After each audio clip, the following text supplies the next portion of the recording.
ఛీ! నాకే పుట్టినవరా నువ్వు? 200 ఎకరాలు, 2000 కోట్ల ఫ్యాక్టరీ లడ్డూలాగా బాబు గారిని చేతిలో పెడితే 2 నిమిషాల కోసం ఒక అమ్మాయిని తీసుకురాలేకపోయినావు.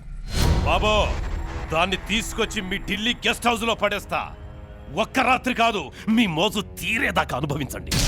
ఇంత జరిగాక ఇప్పుడు నాకు కావాల్సింది దాని మానం కాదు, ప్రాణం. అది పౌరుషం అంటే. ఎవడ్రా వాడు? రాజా రామచంద్ర నాయుడు గారు మనోడు. మన ఫ్యాక్టరీ పెట్టే ల్యాండ్స్ వాళ్ళవే. బాబు, మీరు ఎక్కడుంటే మంచిది కాదు, ఢిల్లీ బయలుదేరండి. ఇప్పటికే నాన్నగారు 10 సార్లు ఫోన్ చేశారు. నన్ను చీ కొట్టిన ఆడది, ఢీ కొట్టిన మగాడు బతికుండడానికి వీల్లేదు. వీల్లేదంతే. వీడు ఒక్క అబద్ధం వల్ల 25 ఏళ్లుగా దూరమైన ఈ ఆదిత్యపురానికి మళ్ళీ దగ్గరయ్యామమ్మా. వీడు నిన్ను ఎంతగా ప్రేమిస్తున్నాడో ఈ ఊరిని, ఈ జనాన్ని కూడా అంతే ప్రేమిస్తున్నాడు.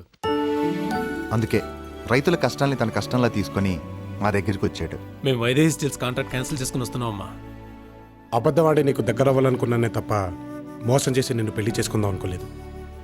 నువ్వు ఈ పెళ్లికి ఒప్పుకున్నా ఒప్పుకోకపోయినా మా భూములు రైతుల పేరున రాయడానికి మేము నిర్ణయించుకున్నాం. ఈ మాట నేను ఆదిత్యపురం జమీందారుగా కాదు, అన్నపూర్ణమ్మ గారి కొడుకుగా చెప్తున్నాను.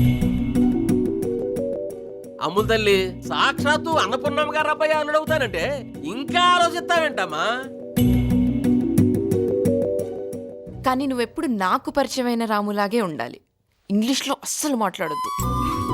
అలాగే అయితే ఇక నుంచి ఈ అమ్ములకి ఆదిత్యపురానికి మీకు నచ్చిన రామయ్యగానే ఉంటాను. అయితే ఇంకే, రేపు నవమి రావుల వారి కళ్యాణం, ఎల్లుండి దశమి, మన రామయ్య నిశ్చితార్థం.